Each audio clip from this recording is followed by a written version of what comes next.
Étudier la Bible, un podcast hebdomadaire pour approfondir la Bible, parole de Dieu. Salut à tous, on se retrouve cette semaine pour la fin de l'étude dans le chapitre 2 du premier livre de Samuel. On a vu la semaine dernière que les enfants d'Élie ne se comportaient pas bien. Leur père avait fait quelques remontrances, mais peut-être insuffisantes. On va voir ça aujourd'hui. On va regarder la suite du chapitre. Donc on est dans 1 Samuel chapitre 2 et on va lire à partir du verset 27 jusqu'à la fin du chapitre, donc verset 36. Un homme de Dieu se rendit vers Élie et lui dit : « Voici ce que dit l'Éternel. Ne me suis-je pas révélé aux membres de ta famille lorsqu'ils étaient en Égypte et étaient esclaves du Pharaon ? Je les ai choisis parmi toutes les tribus d'Israël pour être à mon service en tant que prêtre, pour monter à mon autel, pour brûler le parfum, pour porter les fautes devant moi, et j'ai donné à la famille de ton père tous les sacrifices passés par le feu qu'offrent les Israélites. Pourquoi traitez-vous avec mépris mes sacrifices et mes offrandes, ceux que j'ai ordonné de faire dans ma demeure ? Et comment se fait-il que tu accordes plus d'importance à tes fils qu'à moi ? C'en est au point où vous vous engraissez des meilleures parts de toutes les offrandes d'Israël, mon peuple. C'est pourquoi l'Éternel, Dieu d'Israël, déclare : J'avais certes dit que ta famille et celle de ton ancêtre marcheraient devant moi pour toujours, mais maintenant l'Éternel le déclare : loin de moi cette intention. En effet, j'honorerai celui qui m'honore, mais ceux qui me méprisent seront méprisés. Voici que viennent les jours où je vais briser ta force et celle de ta famille, de sorte qu'il n'y aura plus de vieillards chez toi. Tu verras un adversaire dans ma demeure, tandis qu'Israël sera comblé de bien par l'Éternel. Et il n'y aura plus jamais de vieillard dans ta famille.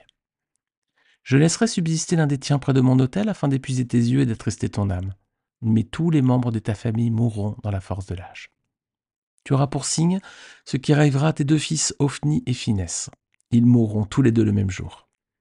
Je ferai surgir pour moi un prêtre fidèle, qui agira selon mon cœur et selon mon désir. Je lui construirai une maison stable, et il marchera toujours devant celui que j'aurai désigné par onction. Tous les membres restants de ta famille viendront se prosterner devant lui pour avoir une pièce d'argent et un morceau de pain. Ils diront : Je t'en prie, rattache-moi à l'une des fonctions de prêtre, afin que j'aie un morceau de pain à manger. Alors, verset 28, c'est un peu l'épilogue dans ce chapitre. Donc on voit un prophète qui se présente devant Élie et qui va lui rappeler que sa maison et sa tribu ont été mises à part pour exercer la fonction de prêtre sacrificateur. Alors il fait à Élie un triple reproche de la part de Dieu. Regardez au verset 29. Il leur dit tout d'abord qu'ils sont en train de fouler aux pieds les sacrifices et les offrandes, que Élie honore ses fils plus que Dieu et qu'il s'engraisse avec les prémices de toutes les offrandes d'Israël. Et en effet, on verra un petit peu plus loin qu'Élie était très gros. C'est quand on arrivera au chapitre 14, verset 18. C'était un homme corpulent, donc il s'engraissait avec toutes les offrandes, etc. Et donc l'Éternel lui fait ce reproche. Alors, versets 30 à 36, le prophète annonce sa sentence. Elle est très lourde pour Élie et sa famille.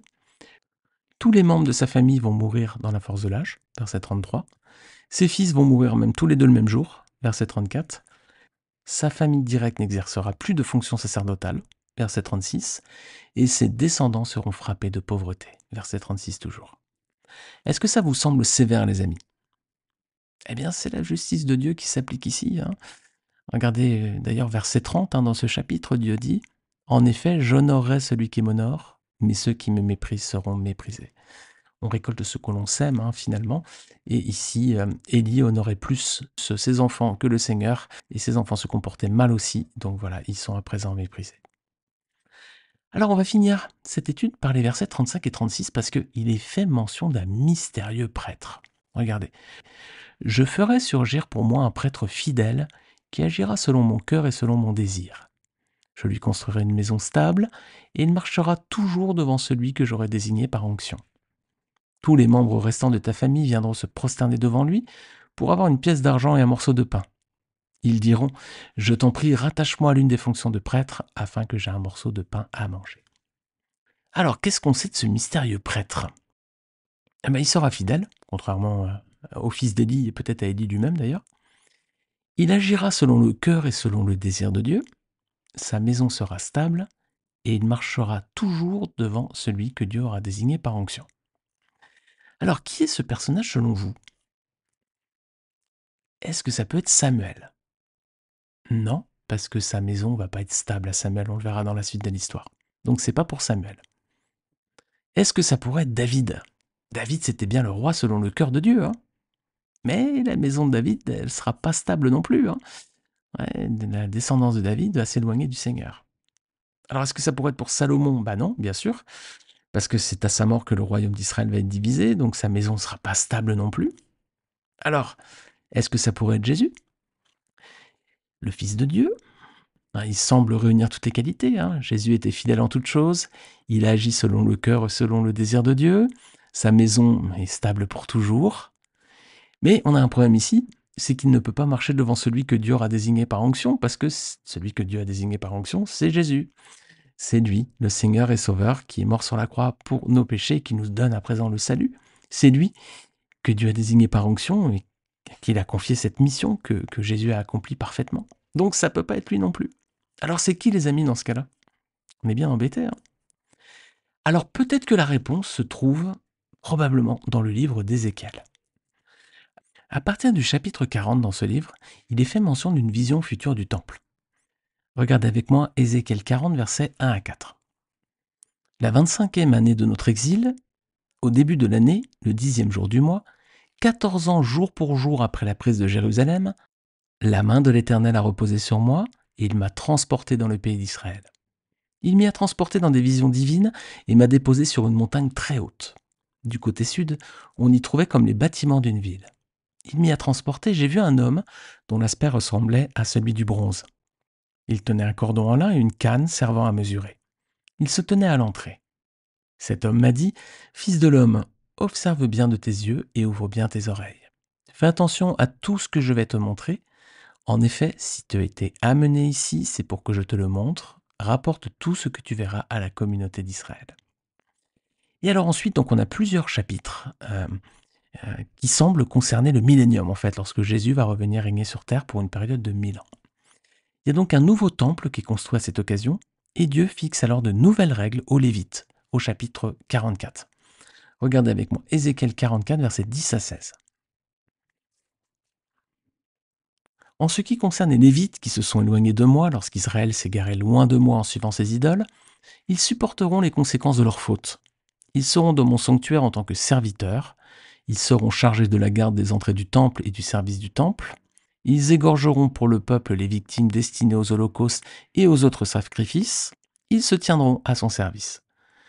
Puisqu'ils l'ont servi devant ses idoles et ont poussé la communauté d'Israël à la faute, je m'engage envers eux, déclare le Seigneur l'Éternel, à ce qu'ils supportent les conséquences de leur faute. Ils ne s'approcheront plus de moi pour exercer la fonction de prêtre. Ils ne s'approcheront plus d'aucune de mes offrandes saintes ou très saintes. Ils supporteront les conséquences de leurs actes honteux et des pratiques abominables auxquelles ils se sont adonnés. Je les charge du service du temple, de tout le travail et de tout ce qui doit s'y faire. Quant aux prêtres, aux Lévites qui descendent de Tsadok et ont persévéré dans le service de mon sanctuaire lorsque les Israélites s'égaraient loin de moi, ils s'approcheront de moi pour me servir. Ils se tiendront devant moi pour me présenter la graisse et le sang, déclare le Seigneur l'Éternel. Ils entreront dans mon sanctuaire et s'approcheront de ma table pour me servir. Ils assureront mon service. Donc vous voyez que les Lévites, ils restent au service du temple, mais ils font plus les sacrifices à présent, hein. Ils ont juste quelques fonctions, mais c'est tout. Ils n'exerceront donc plus la fonction de prêtre, hein, et ils ne s'approcheront plus des offrandes saintes ou très saintes.